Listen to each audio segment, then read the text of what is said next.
Halo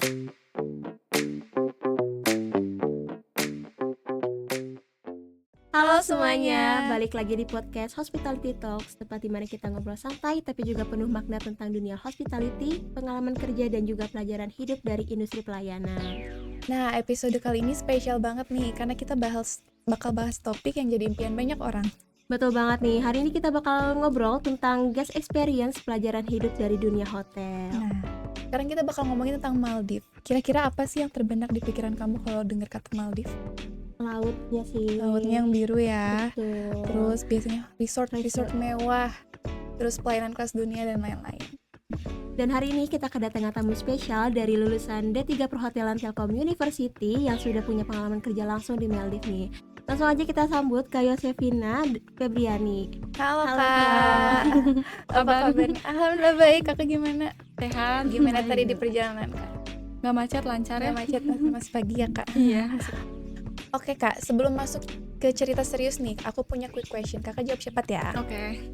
Pantai atau gunung? Pantai. Shift pagi atau shift malam? Shift pagi. Kerja di Indonesia atau di luar negeri? Di luar negeri. Wah, fix cocok banget sih kerja di Maldives. Cocok Bisa. banget. Oke, sebelum lanjut ngobrol lebih jauh lagi nih, silakan Kak Yosefina untuk perkenalan diri dan juga cerita singkat tentang diri kakak. Oke, halo semuanya. Halo. Kak. Perkenalkan, nama aku Yosefina Febriani, dipanggilnya Vina. Lulusan D3 Perhotelan Telkom University juga. Itu di angkatan 2019, lulusnya 2022. Dan dari dulu sih lebih ke minatnya di food and beverage service, Oke. di bar gitu. Jadi masih mengabdi di perhotelan gitu. Oke. Nah, sebelum ke Maldives nih, Kak Vina ini pernah kerja di hotel Indonesia dulu atau langsung berangkat ke Maldives? Pastinya udah pernah kerja dulu di Indonesia, sebelumnya di Bangka Belitung. Kalau kalian tahu Pulau Bangka, di Novotel Bangka, Boleh tahu nggak di tempat apa? di F&B service, F&B tapi sebagai barista. Oh, wow. Keren. Kita mundur dulu nih Kak, ke masa awal dulu nih ya Kak. Apa sih yang buat Kak Vina ini tertarik untuk masuk jurusan perhotelan ini? Apakah awalnya ini emang passionnya kakak, pengaruh lingkungan, atau bahkan awalnya tuh nggak direncanakan gitu? Oke nih, kalau untuk dari aku sendiri, jadi sebelum masuk kuliah perhotelan di Telkom, sudah SMK juga di pariwisata Telkom, itu jurusannya Tata Boga. Dan emang dari dulu tuh senang sekali di food and beverage service. Sudah banyak banget, lumayan lah ngedalamin gitu F&B service. Akhirnya dapat beasiswa ke sini ke Telkom University. Jadi lanjut perhotelan, emang ya gitu, it's my passion gitu. Oke. Jadi emang senang perhotelan. Terus kebetulan di Telkom University ini kita tuh bukan cuma belajar satu divisi aja, tapi semua divisi. Betul. Ya, jadi teman-teman juga merasakan mungkin ya, Iya. belajar kitchen, FB service, housekeeping, making bed, terus Betul. front office juga ya. Emang Oke. seneng. Berarti passion kakak ya. Oke, boleh diceritain nggak sih Kak waktu awal masuk kuliah tuh ekspektasi kakak tentang dunia perhotelan tuh gimana? Oke. Untuk dulu sih ekspektasi awal masuk kuliah tuh pasti bakal mendapatkan tempat magang yang terbaik gitu. Udah gitu ekspektasinya sih setelah lulus kuliah bakal kerja di hotel. Ya dulu sih masih mikirnya di Indonesia aja gitu, yang penting udah bisa kerja menjadi staff di salah satu hotel itu udah cukup. Itu aja sih dulu ekspektasinya. Oke. Dan setelah dijalani nih, realitinya itu sesuai nggak sama ekspektasi kakak atau beda jauh nih? Untuk realitinya bahkan bisa disebut melebihi dari ekspektasi Wow. gitu. Keren banget. Ternyata dunia perhotelan tuh benar-benar luas banget, apalagi kita bisa mendapatkan relasi yang benar-benar bermanfaat banget buat kita ke depannya, masa depan kita gitu. Oke. Kakak boleh ceritain nggak sih pada saat PKL atau pada saat kerja apa hal yang paling berkesan buat kakak? Yang paling berkesan dari PKL dulu nih ya. Boleh. Waktu on the job training itu sebelumnya waktu SMK emang udah pernah magang juga. Iya. Di hotel yang aku kerja itu di Novotel Bangka, udah ke Bangka. Udah gitu kemarin waktu kuliah itu di Bali di The Stones by Marriott, itu udah magang. Seru banget sih, mungkin nggak bakal terlalu kaget rasanya gitu karena udah pernah merasakan magang di departemen yang sama, jadi ya melakukan hal yang sama lagi, cuma lebih mendalami ke bar lagi waktu magang. Jadi untuk kesannya tuh ya seru banget gitu, menjalani hal yang emang disukain. Udah gitu waktu magang tuh punya kenalan staff yang banyak, sampai sekarang masih keep in touch gitu, masih chattingan, masih nanya kabar, bahkan mereka masih nawarin untuk kerja di Bali itu. Pokoknya seru banget magang itu. Berarti kakak alhamdulillahnya punya lingkungan yang positif juga ya kak ya. Amin. Nah, waktu PKL itu pernah nggak sih kakak tuh ngalami tekanan berat, entah itu dari supervisor, dari tamu, atau bahkan dari rekan kerja sendiri? Oke, untuk waktu magang itu tekanan berat enggak sih, sebenarnya nggak berat kalau kitanya nurut-nurut aja, kitanya rajin gitu ya, itu semuanya bakal aman. Mungkin kalau kagetnya mungkin pasti ada kaget dari tamu, pasti kita kan menghadapi beberapa tamu yang beda-beda gitu ya, Iya, beda-beda. betul banget. Ada yang dia tuh perfeksionis banget, kita harus menghadapinya langsung. Mungkin waktu kita lagi ngelayani, nge-serve ke tamu tersebut, kenanya di kita, apesnya di kita gitu. Jadi itu kan agak kaget, cuman seiring berjalannya waktu kita langsung manggil lah. Cara kita nge-resolve-nya tuh kita kan manggil atasan kita, senior kita atau manajer. Nanti diajarin caranya. Setelah kita sudah meresolve-nya itu udah aman gitu, aman, nggak kaget lagi. Oke, nah sekarang kita nih masuk ke bagian yang bikin paling penasaran banget nih kak. Oke. Sejak kapan sih kakak tuh udah mulai punya mimpi buat kerja di Maldives? Untuk di Maldives itu sebenarnya mimpi sebenarnya bukan bekerja. Jadi zaman dulu masih SMA sempat kepikiran dan melihat di salah satu foto gitu sama video, wah ini pantai cakep banget gitu kan. Pengen banget nih suatu saat mungkin di umur 25 atau 26, siapa tahu udah nikah gitu kan, pengen honeymoon ke situ gitu kan.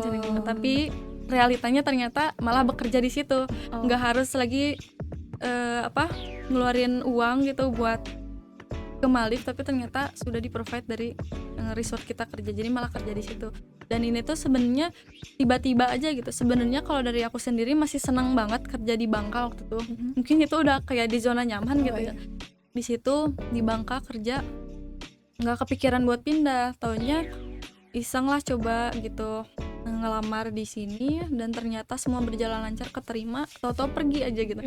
Tapi one month notice dulu. Jadi di hotel sebelumnya itu udah minta resign ke HRD, one month notice. Udah gitu baru bisa resign, berangkat. Keren banget. Boleh tahu nggak sih kak langkah pertama apa yang kakak lakukan sampai akhirnya tuh berani gitu mulai untuk kerja di Maldives? Yang pertama sebenarnya kalian semua nih yang kuliah, sampai kalian ada di titik ini, sampai kalian bisa duduk gitu di D3 perhotelan, itu artinya kan orang tua kalian sudah mempercayakan gitu sama kalian ya. Betul. Jadi sampai pernah bertekad ke Maldives tuh kalau dari aku sendiri memegang kepercayaan orang tua.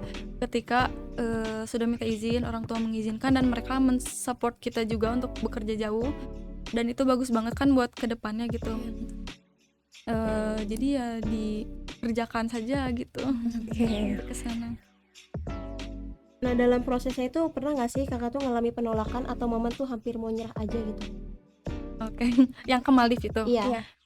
Kemarin sih nggak ada penolakan, semuanya berjalan lancar. Cuma kalau dibilang nyerah atau enggak, ini boleh cerita nggak nih? Boleh banget. Jadi waktu pertama ke sana, ini pertama kali keluar negeri ya, untuk bekerja maksudnya. Ke sana itu ketinggalan pesawat. Jadi karena kita ini transit di Sri Lanka, itu ketinggalan pesawat. Ternyata waktu di Sri Lanka hanya waktu 1 jam, buru-buru langsung ke pesawatnya. Pas dari Sri Lanka itu ternyata rusak gitu. Udah 2,5 jam nunggu di pesawat, panas banget. Ternyata pesawatnya rusak. Akhirnya di-announce lah, kita keluar dulu semua gitu. Nanti dikabarin lagi, tanpa kita tahu jam berapanya kira-kira berangkat lagi. Gak ada pengumuman, gak ada apa.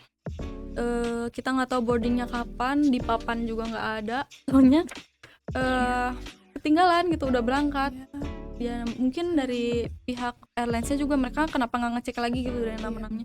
Ternyata yang ketinggalan tuh banyak banget. Dari semua yang ketinggalan kumpul lah satu-satu ngobrol-ngobrol, akhirnya ketemu orang Indonesia juga 4 orang dari resort yang berbeda-beda. Maksudnya 4 orang tuh 3 sama aku sendiri, jadi berempat, resort berbeda-beda, ketinggalan semua. Akhirnya itu wifi juga cuma 1,5 jam bisa berlaku di HP kita. Akhirnya dari situ kita ganti-gantian HP lah gitu buat wifi, buat ngubungin HRD kita ketinggalan.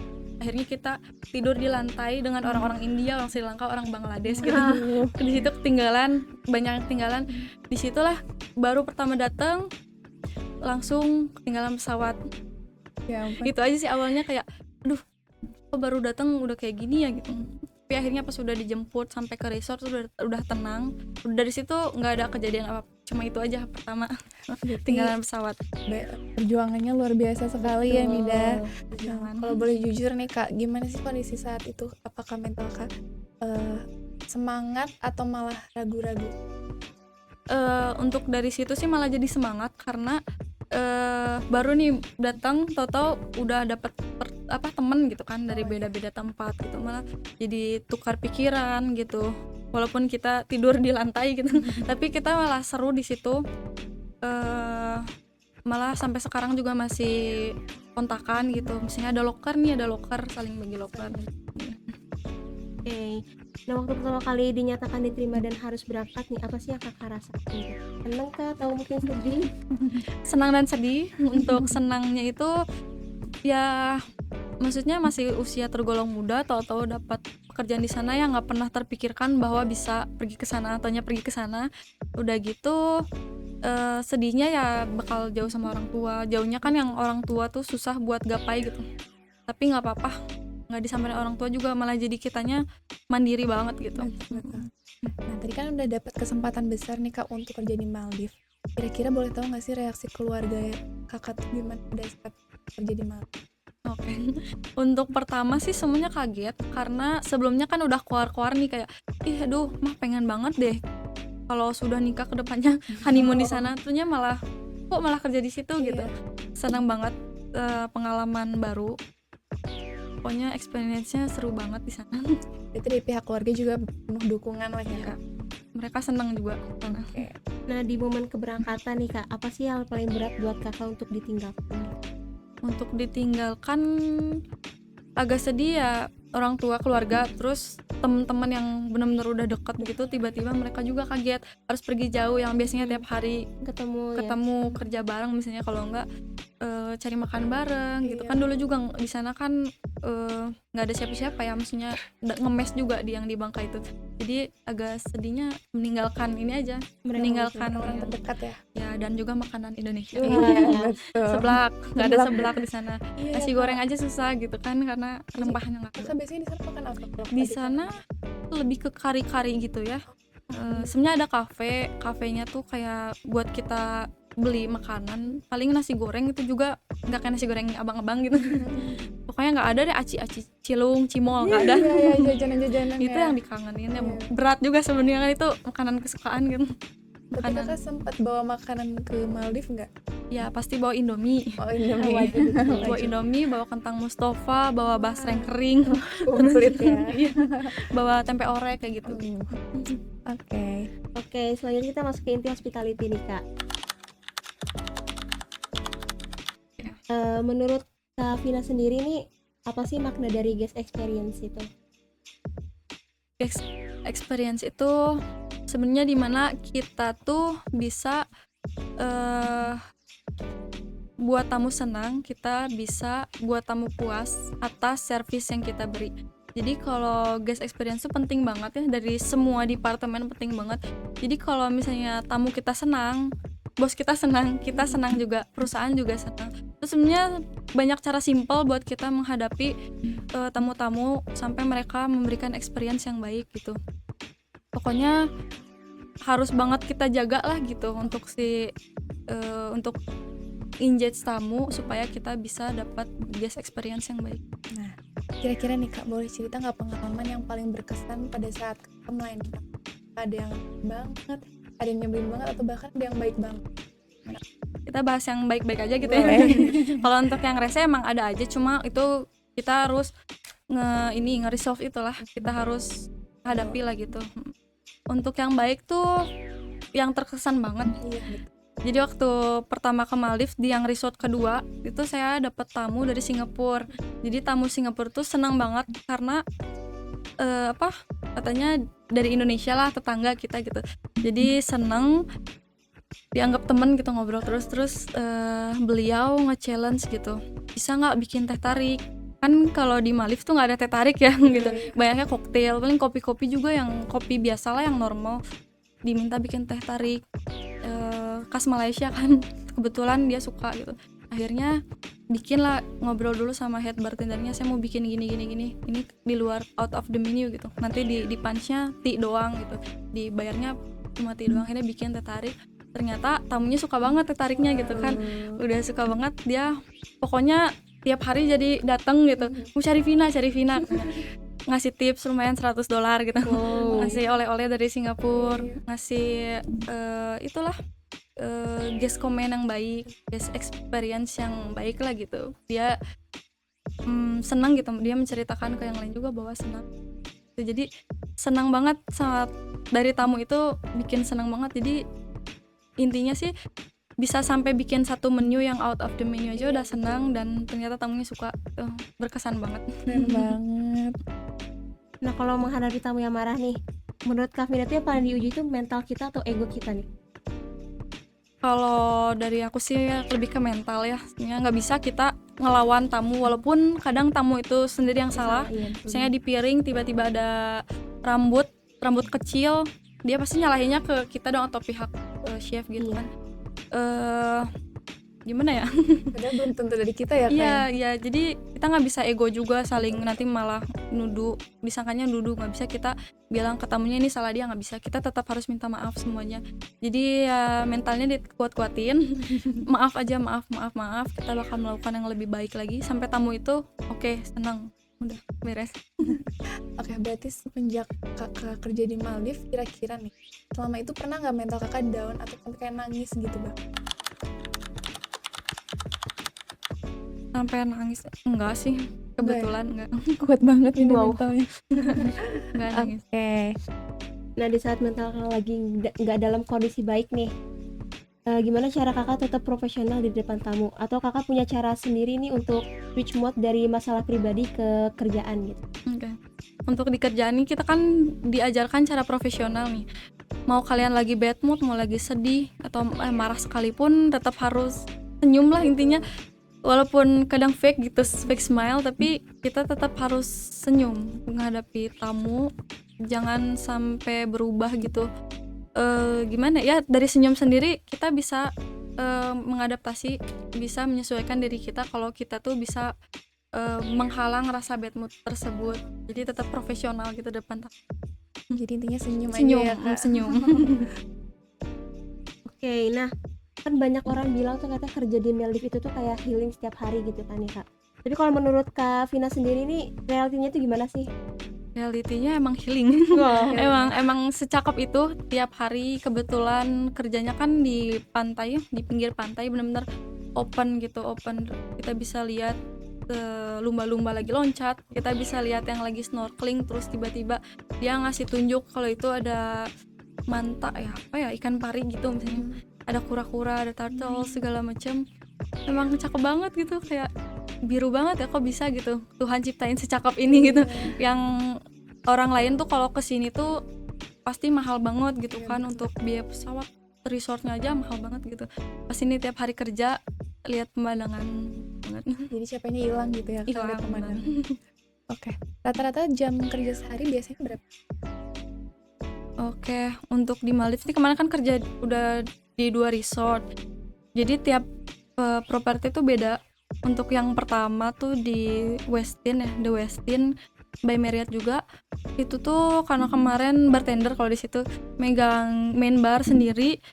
Itu tuh kerjanya split duty, bener-bener opening terus ngurusin closing juga. Jadi bisa sampai di atas 12 jam, kadang pernah 13 jam gitu. Pokoknya selalu di atas 9 jam. Kalau di resort yang kedua itu lebih ke food and beverage attendant itu, jadi tanggung jawabnya tinggi banget, nge-replace hostess, greeter ya, terus ngebarista, ngebartender semua, ke guest juga, guest engagement, nge-serve juga segala macam. Karena sudah dikuasai semuanya, jadi udah tahu celah-celahnya, itu cepet sih kerjanya. Kalau shift pagi jam 9, break jam 12 sampai jam 1, jam 6 beres, jadi 8 jam doang. Udah gitu kalau masuk siang jam 12 sampai jam 7 beres, 7 jam. Jadi tiap properti tuh beda. Kadang ada satu hotel atau perusahaan yang mereka tuh kekurangan orang, ya mau nggak mau kita harus banting tulang dong gitu kan. Gimana SOP-nya? Gimana tempatnya lagi. Nah, selama tinggal di sana nih, gimana sih kondisi mental kakak secara keseluruhannya gitu? Apakah baik-baik saja? Baik-baik saja. Jadi kalau misalnya ini teleponan aja sih sama keluarga kalau misalnya ada kangen atau apa. Cuma kalau untuk kerja sih baik-baik saja. Seneng sih di Maldives tuh, kenapa? Karena kan itu di pulau kecil. Terus benar-benar stay di situ, nggak bisa kemana-mana.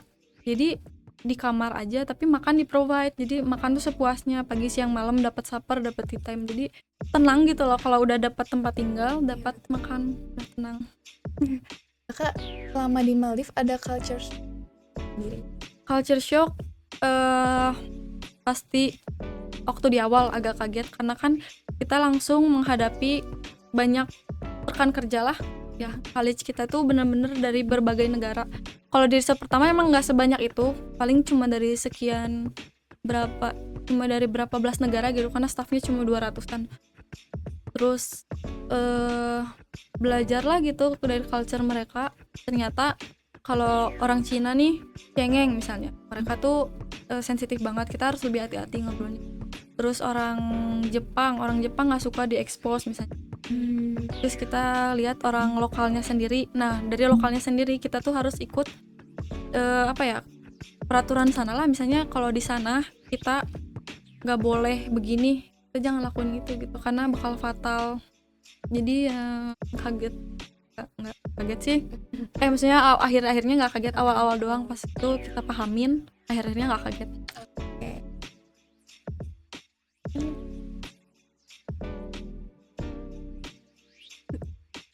Menurut kakak nih tantangan yang paling berat itu tuh apa sih, kayak ataukah homesick atau mungkin tekanan kerja atau adaptasi dari budaya? Yang paling berat? Iya.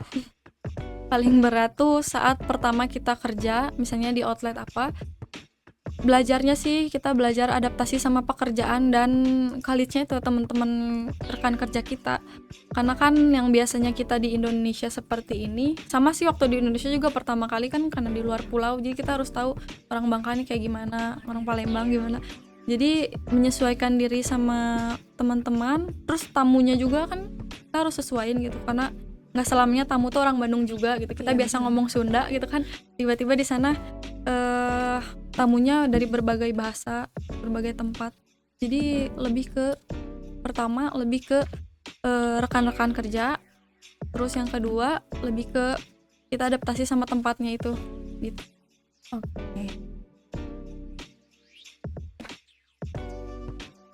Oke, nah dari seluruh perjalanan Kak Vina ini, sejauh ini apa sih 3 pelajaran hidup terbesar yang paling berkesan gitu menurut Kak Vina?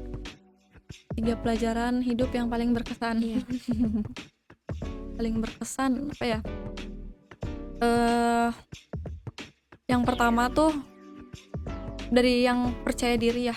Awalnya waktu dulu tuh nggak terlalu percaya diri, tapi setelah percaya diri, berani ngobrol sama tamu misalnya, terus punya komunikasi yang baik sama rekan-rekan kerja, sama bos. Dari situ tuh berkesan bangetnya karena semuanya tuh dilancarkan. Jadi kita tuh bisa profesional juga. Dari percaya diri itu kita bisa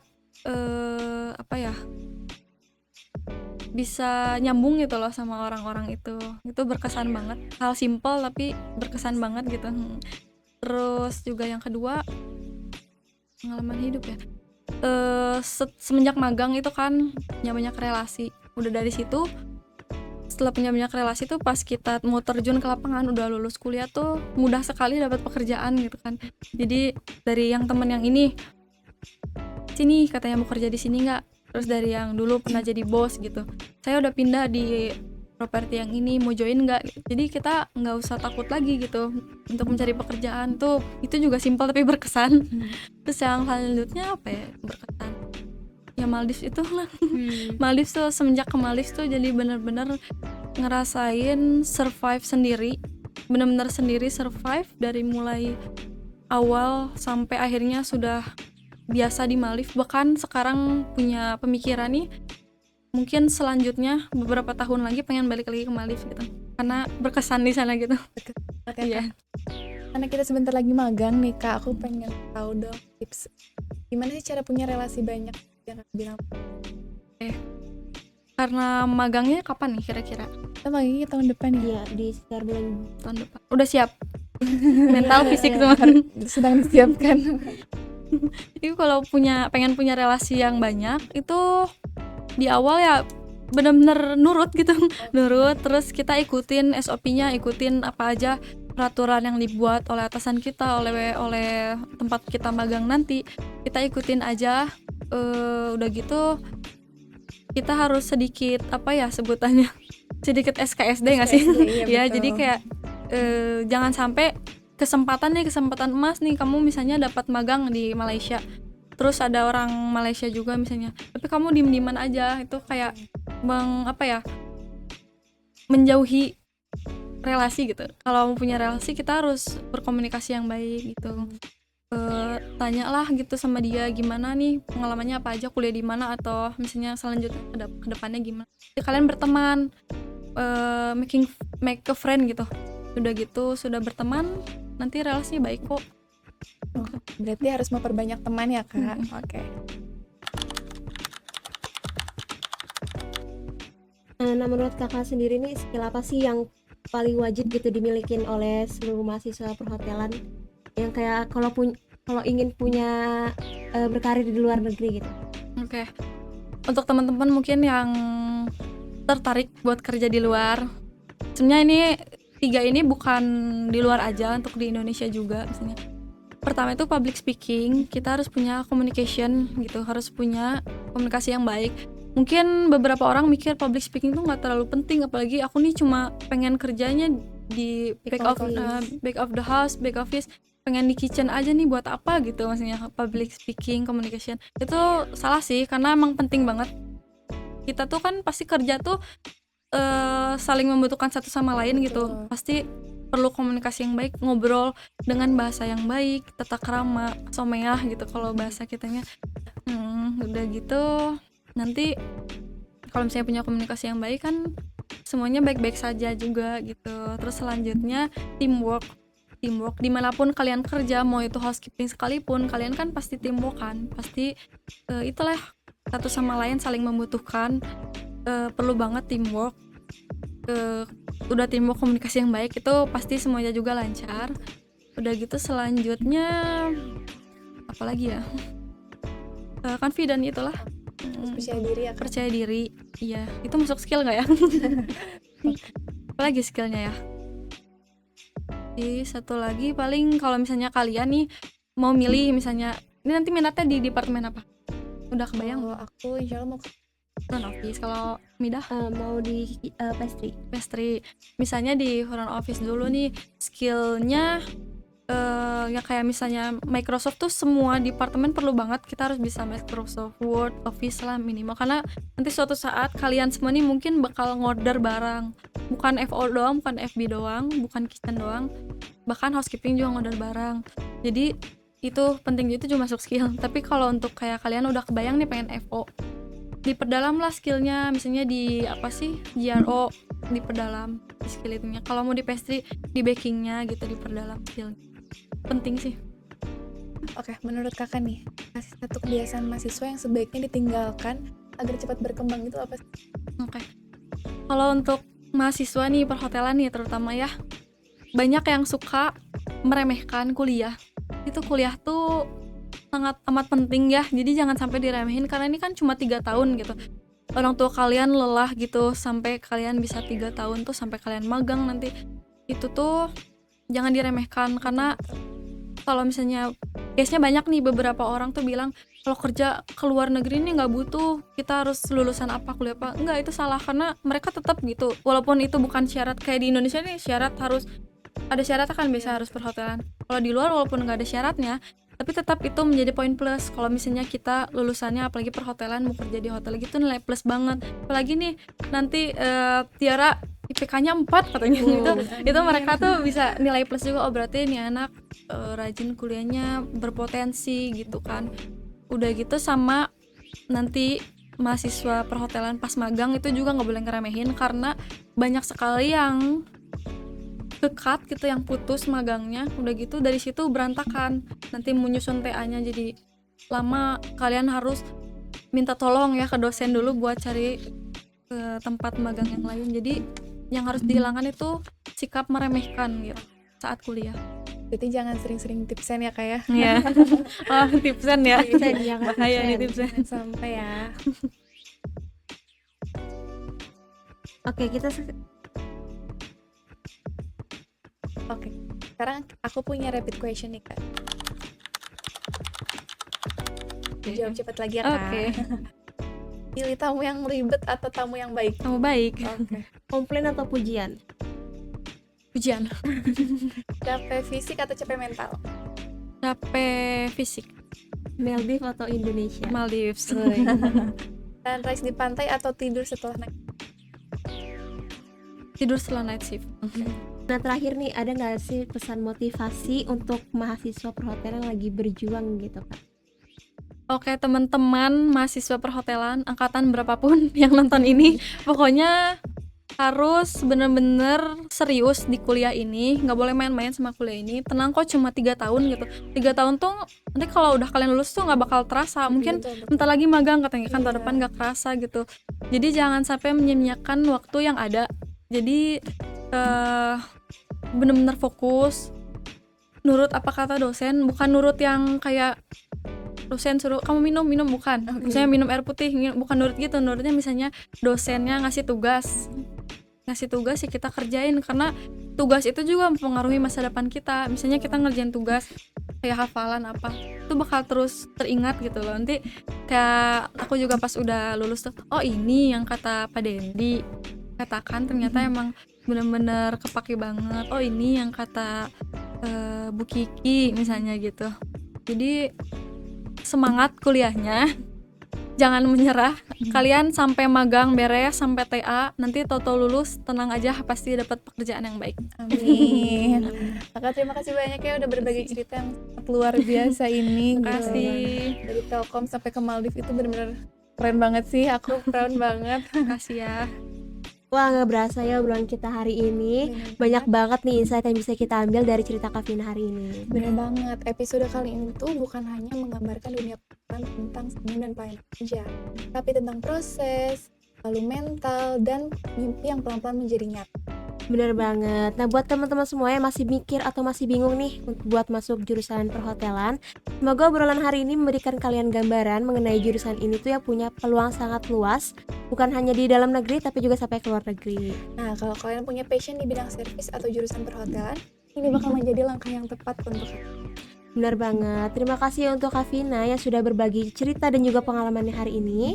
Jadi buat kalian semua yang tertarik di dunia perhotelan atau hospitality, langsung aja join ke D3 Perhotelan Telkom University Bandung. Saya Salma Tiara Putri. Saya Hamidah Ali Farsyad. Kita pamit undur diri, mohon maaf bila ada kesalahan kata. Bye-bye!